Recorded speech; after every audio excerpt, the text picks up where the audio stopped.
a misunderstanding of brand if you go, oh, I have to bend myself to, I need to bend this scene to me. I want to play the character a certain way. Our job as actors is to bring ourselves to character.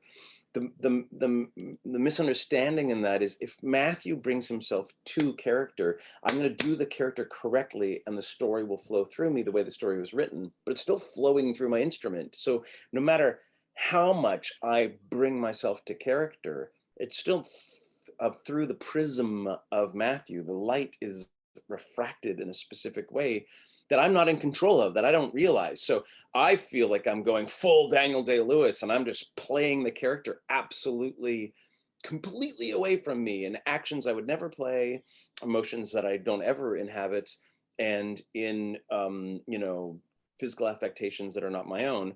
And yet you still go, yeah, but that's still Matthew-ish. Like Philip Seymour Hoffman is still, you look at Truman Capote, him as Truman Capote, or you look at him in a Boogie Nights, and you're still like, but it's still got that Philip Seymour Hoffman thing because it's a husk, it's an experience, it's a genetics, it's a brain, it's a soul that belongs to him. So you can't. If your friend is like, I want to portray strong women and I want to show women as fierce and powerful and that they are authorities, you know, and she has this kind of mandate or mission in her work. That's great. Like that's great. But not all characters are going to be that way, and she should come across a character that's really kind of weak and vulnerable and probably a little victimized. I like playing villainous, horrible people, even though I'm a really loving dad and husband, because it's like I want to prove to the world what we're not supposed to be. So I like digging into those characters. But if she goes, I don't want to ever be perceived this way, then she has the right. Then you read in the inbox and then you call your agent and you go, I'm going to pass on this one. And you just go, I'm not, I won't do it. Like I won't, and I won't, you know, guns and violence I won't do. So I'm like, just say no. Casting is very important. Um, Mark Hamill would never have played Ben Kenobi, and Ben Kenobi and Alec Guinness couldn't possibly play Han Solo. It's just like casting's casting. Like we choose people that are the right instrument.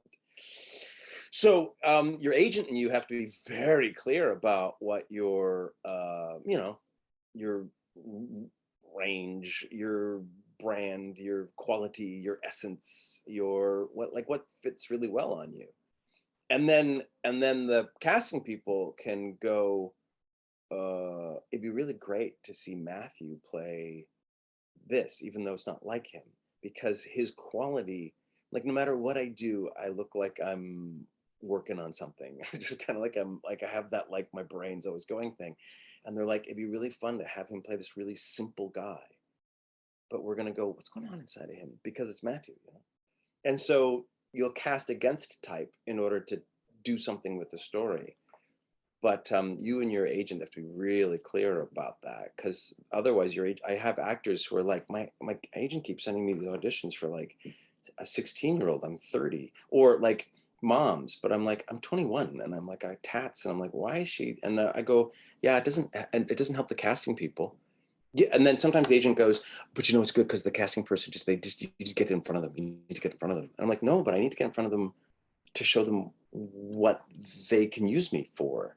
If I get in front of them and they go, oh, that's not what I want, I'm creating a negativity, you know?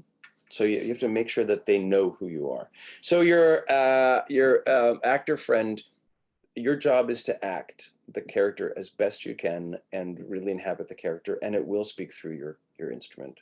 But conversely, you and your agent need to have figured out who you are and what fits best for you so that you don't waste anybody's time.